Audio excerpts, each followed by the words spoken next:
अस्सलामुअलैकुम my social media family. उम्मीद करती हूँ कि आप सब लोग हिफ्ज़-ओ-अमान से होंगे, खुशपाश होंगे।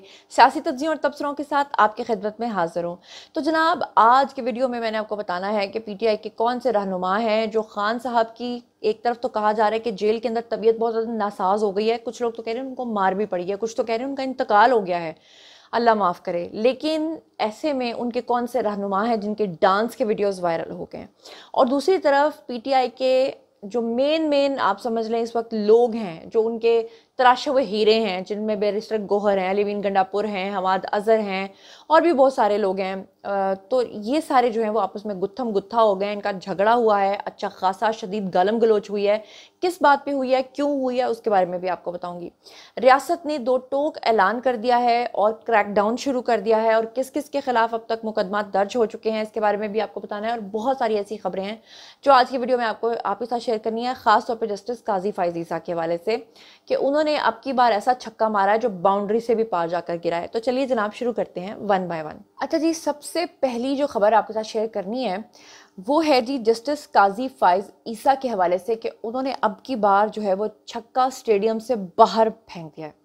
और उसके ऊपर अब तमाम वकला और वो तमाम जो लोग थे जो जस्टिस काजी फाइज ईसा को फंसाना चाहते थे, वो खुद उस जाल के अंदर कैसे फंस गए। वो जो पूरी गेम है ना, वो मैं आपके साथ शेयर करूंगी। लेकिन सबसे पहले प्रोग्राम का जो आगाज़ है वो करते हैं एक एंटरटेनमेंट से। और एंटरटेनमेंट भी ऐसी कि क्या कमाल के डांसर हैं जी। मैं बात कर रही हूँ लतीफ़ खोसा साहब की। लतीफ़ खोसा एक तो प्यारे से छोटे से छुटकू से हैं, और फिर ऊपर से उनकी इतनी फ़नी पर्सनैलिटी है, और फिर वो जहाँ पर भी जाते हैं वो डांस करना शुरू कर देते हैं। पहले मैंने देखा कि वो एक टेलीविज़न शो में गए और वहाँ जाकर उन्होंने होस्ट के सामने डांस करना शुरू कर दिया। आज उनका फिर से एक वीडियो वायरल हुआ है जहाँ पर वो एक शादी में डांस कर रहे हैं, और वहाँ पर बहुत सारी ख़वातीन उनके साथ काफ़ी इंजॉय कर रही हैं, उनके साथ डांस कर रही हैं। उसमें भी वो ऐसे लग रहा है जैसे कोई छोटा सा बॉल जो है ना वो ग्लास के अंदर डाल के घुमा रहा है। उससे पहले भी मैंने उनका जो है वो एक दो ऐसा सीन देखा कि जिसमें वो बाकायदा तौर पे कहीं पर भी जाते हैं तो वो वहाँ पर जाकर डांस करते हैं। अब आपको पता है कि इनको सिलेक्ट पीटीआई को ये पीटीआई के जो कैंडिडेट थे इनको सिलेक्ट कहाँ से किया गया था? डीएचए से, डीएचए लाहौर से। और डीएचए लाहौर में अच्छे खासे पढ़े लिखे समझदार लोग हैं। और यकीन करें कि लतीफ़ खोसा की पर्सनैलिटी को देख के मैं ये सोचती हूँ कि सब्ज़ाज़ार से भी अगर ये खड़े हो जाते तो शायद ये जीत ना पाते, इचरा से भी खड़े हो जाते तो शायद ये जीत ना पाते। और मज़ेदार बात ये देखें कि इनके कंपेटिटर कौन थे। कंपेटिटर थे ख्वाजा साद रफ़ीक। अब अगर आप ट्विटर पे उनको फॉलो करते हो तो ख्वाजा साद रफ़ीक एक बड़े मंझे हुए, बड़ी जिसे कहते हैं ना सीनियर, और बहुत ही ना शुस्ता और शाइस्ता सी उनकी एक लैंग्वेज होती है। डेली बेसिस पे वो कुरान पाक की आयात जो हैं वो ज़रूर शेयर करते हैं। मैंने उनकी एक ना नेचर देखी है कि मतलब नेचर मैं इसलिए बोल रही हूँ कि habit can be change but nature can not be change. तो उनकी एक नेचर बन चुकी है कि वो डेली बेसिस पे जो कुरान पाक का तर्जुमा है वो ज़रूर शेयर करते हैं, और मैंने फॉलो किया हुआ है तो वो मुझे अपडेट्स आती रहती हैं। और ये शख्स जहाँ जाता है वहाँ डांस करता है, वहाँ नाचता है, वहाँ छुटकू बन के बॉल की तरह घूमता है। तो मतलब दो लोगों की चॉइसेस, दो लोगों की हालतें देखकर डीएचए वालों के ऊपर मुझे बड़ी हैरानी होती है कि मतलब उन्होंने क्या सोच के इनको चूज़ किया। खैर वो तो आप लोगों ने देख लिया है। अब मैं आपके सामने जनाब जी रखने जा रही हूँ कि काजी फाइज ईसा ने कौन सा छक्का मारा है जो अब की बार स्टेडियम से भी बाहर निकल गया। बेसिकली हुआ कुछ यूँ है कि आईनी तरमीम को रोकने के लिए एक प्लान बनाया था इन लोगों ने जो पीटीआई के खासतौर पर सपोर्टर्स हैं। और बाकायदा तौर पे आप इसे प्लान नहीं कह सकते, आप इसे कह सकते हैं कि उन्होंने एक साजिश तैयार की थी। लेकिन काजी साहब जो हैं उनके एक ऐसे स्मार्ट मूव ने इन तमाम सहूलतकारों की चीखें निकलवा दी हैं। वो कैसे कि ये लोग अपने ही जाल में खुद फंस गए हैं। अब वो कैसे? वो ऐसे कि उन्होंने जब ये देखा कि पार्लियामान में हम आईनी तरमीम को रोक नहीं सकते क्योंकि पार्लियामेंट से तो आईनी तरमीम मंजूर हो जानी है, तो फिर हम ऐसा क्या करें कि जस्टिस काजी फाइज ईसा जो हैं उनको हम रोक सकें। तो उन्होंने अपने वकला से मशवरे के बाद 5 हाई कोर्ट्स और सुप्रीम कोर्ट में बैक वक्त एक ही वक्त में आईनी तरमीम के खिलाफ दरखास्तें देने का प्लान बना लिया।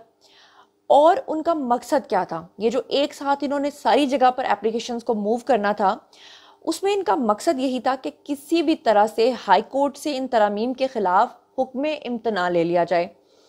और फिर उन्होंने कहा कि जब ये हुक्म इम्तना हमें अदालतों से मिल जाएगा तो इसके बाद होगा ये कि ये मामला 2 हफ्तों के लिए रुक जाएगा, और उसके बाद जस्टिस काजी फाइज ईसा के पास कोई चांस नहीं रहेगा और वो रिटायर हो जाएंगे। अब हुआ ये कि अगर किसी भी हाई कोर्ट से ऐसा हुक्म आ जाता, हुक्म इम्तना आ जाता, तो हुकूमत के लिए मसाइल खड़े हो जाते। सुप्रीम कोर्ट में दरख्वास्त देने वाले जो साबिका सदर हैं जी, supreme bar council Abid Zuberi, उन्होंने ये सब कुछ किया और उनके बारे में कहा जाता है कि वो एक मशकूक किरदार हैं और माजी में उनके कुछ वीडियोस जो हैं वो लीक हो चुके हैं। अब काजी साहब ने क्या किया? काजी साहब ने जो स्मार्ट मूव खेला है उसके अकॉर्डिंग उन्होंने ये किया कि आबिद ज़ुबैरी को नोटिस जारी कर दिया और दरख्वास्त जो है वो समाअत के लिए मुकर्रर कर दी। लेकिन इसका मकसद असल में आबिद ज़ुबैरी साहब को जो है वो उनकी छतरोल करना है। वो कैसे? क्योंकि जिस चीज़ का अभी वजूद ही नहीं है, क्योंकि ये तो उनकी स्पेकुलेशंस है ना, उनकी अजम्पशंस हैं, उनके मफरूज़े हैं कि ये होने जा रहा है। अब इसको वो साबित तो कर नहीं सकते कानून के अंदर। तो जब किसी की चीज़ का वजूद नहीं होता तो उसे दुनिया की किसी भी अदालत के अंदर चैलेंज ही नहीं किया जा सकता जब तक कि वो वकूफ़ पज़ीर नहीं हो जाती। इसलिए दूसरा जो है, जब सुप्रीम कोर्ट ने ये दरख्वास्त जो है समाअत के लिए मुकर्रर कर दी है, तो 5 हाई कोर्ट्स जो हैं, अब क्योंकि सुप्रीम कोर्ट ने ऑलरेडी इसको समाअत के लिए मुकर्रर कर दिया है, तो जो 5 हाई कोर्ट्स हैं वो ये दरखास्तें अब सुन नहीं सकेंगे। और जब वो सुन नहीं सकेंगे तो फिर वो कोई फैसला जारी नहीं कर सकेंगे। और जब वो कोई फैसला जारी नहीं कर सकेंगे तो बाद में बड़ी मज़ेदार चीज़ होगी। वो ये होगी कि इमरान वसीम के मुताबिक उन्होंने कहा कि मेरा 20 साला कोर्ट का तजर्बा है, उम्मीद है कि दरख्वास्त जो है बाद में सुप्रीम कोर्ट जो है वो क्या करेगी, नाकाबिल समाअत करार देकर उसको फारिग करा देगी। और उसके बाद क्या होगा, यानी जस्टिस काजी फाइज ईसा जाते जाते उनके तमाम प्लान्स को खाक में मिलाकर चले गए हैं। तो क्या स्मार्ट मूव खेला है जस्टिस काजी फाइज ईसा ने। हाँ, उनसे एक शिकायत ज़रूर है कि वो प्रोटोकॉल नहीं लेते, वो सिक्योरिटी के साथ नहीं आते जाते, लेकिन उनका कल से एक वीडियो वायरल हो रहा है कि वो अकेले ही सुप्रीम कोर्ट से बाहर निकल गए और पैदल चल के वो आगे तक चले गए। तो मतलब उनको ऐसा नहीं करना चाहिए। उनको अच्छे तरीके से पता है कि इस वक्त उनके पीछे किस कदर लोग पड़े हुए हैं, उनकी जान के दर पे हैं, तो उनको ये नहीं करना चाहिए। अब बात कर लेते हैं हम अलीमा खान और उज़्मा खान के हवाले से। जैसा कि आपको पता है कि इस वक्त वो दौरान हिरासत हैं, तो उस दौरान एक वाक़या पेश आया जो मैंने आपके साथ शेयर करना है। इसको खालिद मुजारी ने भी ट्वीट किया। अब पुलिस के मुताबिक उन्होंने कहा कि जी, जिस वक्त अलीमा खान को गिरफ्तार किया गया तो उन्होंने उस वक्त एक बड़ी शख्सियत को फ़ोन किया और वो जो बड़ी शख्सियत है उसके साथ पुलिस वालों की बात करवाई। और वो जो बड़ी शख्सियत है उसने पुलिस वालों को कहा कि हम इनके ख़ास बंदे हैं और ये हमारे ख़ास बंदे हैं, सॉरी, हम उनके ख़ास बंदे नहीं, ये हमारे ख़ास बंदे हैं, तो आप इनको छोड़ दें। और कहा कि एहतजाज करना जो है वो इनका हक है, क्योंकि अगर एहतजाज नहीं करेंगे तो ये मुकम्मल तौर पे ख़त्म हो जाएंगे, इसलिए सियासी तौर पे ख़त्म ना हो जाएं, इसलिए एहतजाज करना बड़ा ज़रूरी है। लेकिन पुलिस अफसरान ने उस बड़े बंदे को कहा कि अब कोई इदारा किसी इदारे में मुदाखलत नहीं करता, सिफारिशों का वक्त ख़त्म हो चुका है। और उसके बाद उज़्मा खान को और इनकी जो बहन है दूसरी, उनको लेकर चले गए। एक और बहुत ही इंपॉर्टेंट खबर आपके साथ शेयर करने जा रही हूँ। जैसा कि आप लोगों को याद है कि बैरिस्टर गोहर के बारे में आज से ठीक 2-3 हफ्ते पहले इमरान खान ने उनको जाहिल और नालायक का लक़ब दिया था और उनको कहा था कि ये बहुत ही डरपोक शख्स है। अब फाइनली क्या हुआ है कि हमाद अजहर, सलमान अकरम राजा, खालिद खुर्शीद और गंडापुर, इन्होंने भी उनके साथ गालम गलोच की है और इन सब की आपस में सुनने में आया है कि इतनी गंदी गालियां एक दूसरे को इन्होंने बकी हैं कि कुछ लोग तो हाथापाई तक पहुंच गए। अब की बार बैरिस्टर गोहर ने ऐसा क्या किया है कि इन सब के बीच में ये सारा सिलसिला जो है वो चला है, वो मैं आपको बताती हूँ। जनाब, हुआ कुछ यूं कि पीटीआई की सियासी कमेटी का इजलास था और हमाद अजहर, सलमान अकरम राजा, खालिद खुर्शीद, गंडापुर, इन सब के दरमियान गालम गलोच शुरू हो गई। अब ज़राए के मुताबिक जो पता चली है बात वो ये है कि गंडापुर जो हैं वो बैरिस्टर गोहर और शेख वकास अकरम जो हैं उन्होंने एहतजाज कैंसिल करने की हिमायत की थी, क्योंकि आपको पता है कि ये जो 15 अक्टूबर को कह रहे हैं कि हमने एहतजाज करना है, और आप लोग अच्छे तरीके से जानते हैं कि 15 अक्टूबर को पाकिस्तान के अंदर जो है वो OIC यानी कि पाक चाइना शंघाई कॉन्फ्रेंस होने जा रही है, जिसके अंदर तकरीबन 11 से 12 मुल्कों के सदूर जो हैं वो शिरकत करने जा रहे हैं। और कई सालों के बाद पाकिस्तान को इसकी मेज़बानी का मौका मिला है और चाइना के जो प्रेसिडेंट हैं वो पाकिस्तान के अंदर जो आ रहे हैं वो तकरीबन 11 साल के बाद आ रहे हैं। तो ऐसे में पीटीआई ने ये ऐलान किया है कि हमने उसी दिन जो है वो डी चौक के ऊपर धरना दे देना है और वो नहीं चाहते कि पाकिस्तान के अंदर ये सदूर आए और पाकिस्तान के अंदर तरक्की जो है वो हो। तो उसके लिए इनकी आपस में फूट पड़ गई है। आधे लोग कह रहे हैं कि जनाब ये एहतजाज होना चाहिए, आधे लोग कह रहे हैं कि जी एहतजाज नहीं होना चाहिए। बैरिस्टर गोहर ने इन लोगों को बुलाया, खुद बैरिस्टर गोहर पहुंचे नहीं और फिर बाद में आपस में ये लोग गुत्थम गुत्था होते रहे। फिर आपको बता दूं कि गंडापुर जो हैं उन्होंने कहा कि मोहसिन नकवी और दीगर इदारों के साथ इन्होंने कहा कि आपके राब्ते हैं। यानी पूरी खबर इस तरह से है कि मैं आपको ज़रा पूरी जो चीज़ है ना बताती हूँ ताकि आपको समझ आ जाए कि गंडापुर और इन तमाम लोगों के जिनके मैंने नाम लिया इनके बीच में गालम गलोच हुई। और उसके बाद गंडापुर जो है वो बैरिस्टर गौहर और शेख वकास अकरम जो है उन्होंने एहतजाज कैंसिल करने की हिमायत की।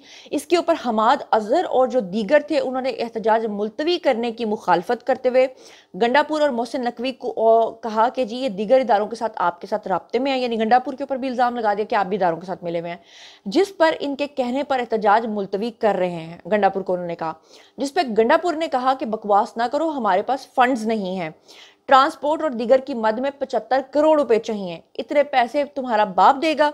हमाद अजहर ने जवाबी वार करते हुए कहा कि जिनके इशारों पर तुम चल रहे हो उनसे खान साहब का पता करो, खबरें मिल रही हैं कि खान साहब की तबीयत ठीक नहीं है। जिस पर गंडापुर ने कहा कि पहले तस्दीक तो कर लो फिर भोंको, मैंने पता करवाया है, इमरान खान बिल्कुल ठीक हैं, तंदुरुस्त हैं। बैरिस्टर गौहर और शेख वकास ने फिर इनके बीच में पढ़ के मामला जो है वो ख़त्म करवाया। और बैरिस्टर गौहर को भी गालियां पड़ गई कि जी इजलास में बुलाते हैं फिर खुद शिरकत नहीं करते हैं, फिर भाग जाते हैं। तो बेसिकली गंडापुर को भी ये सारा कुछ करके फिर डिग्गी में छुप के भागना और फिर बताना कि जनाब मेरी जेब में कोई पैसा नहीं था और मैं पहाड़ों पे चढ़ चढ़ के किस तरह से बच के निकला। फिर गंडापुर खुद जो है वो पीटीआई के अंदर मशकूक हो चुके हैं। फिर पीटीआई का इनकी क़यादत के ऊपर जो है वो अदम इत्तेमाद का इजहार करना, फिर खान साहब का बैरिस्टर गौहर को जाहिल और नालायक कहना, फिर उसके बाद पीटीआई के बाकी लोगों का भी, क्योंकि पीटीआई के लोगों को खान के अलावा किसी से कोई मतलब नहीं, वो किसी की खिदमात को नहीं देखते कि जनाब इसने इतनी खिदमात की हैं। वो कहते हैं खान ने इसको जाहिल और नालायक कहा है तो ये है, खान बोले तो सब जाहिल और सब नालायक। तो अब उस चक्कर में गंडापुर जो है उनको पता है कि ओआईसी का इजलास होने जा रहा है, तो अगर वो अब की बार भी ये हरकत करेंगे तो जो अल्टीमेटम मिला हुआ उसके बाद उनको सीधा अंदर जाना पड़ेगा। पिछली बार तो वो खैबर पख्तूनख्वा या केपी हाउस के अंदर से भाग गए थे ना, अब की बार भागने का रास्ता कहीं से नहीं मिलना। तो अभी की बार हमाद अजहर जो है वो कहते हैं कि अब मैं आगे चलूंगा और मैं इस सारे मामले को जो है वो लीड करूंगा। दूसरी तरफ हमारे जो वजीर दिफा हैं उन्होंने साफ तौर पे दो टोक कह दिया कि भाई जो ये करेगा वो सीधे सीधे डंडे खाएगा।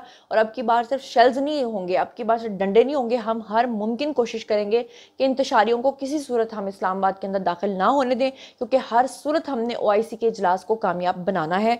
और साथ ही आपको बताऊं कि रियासत जो है ना वो अब सख्त फैसले ले रही है और लेगी। रियासत ने ये कह दिया है कि अब किसी के लिए टॉलरेंस नहीं होगी, ज़ीरो टॉलरेंस पे आ गई है रियासत।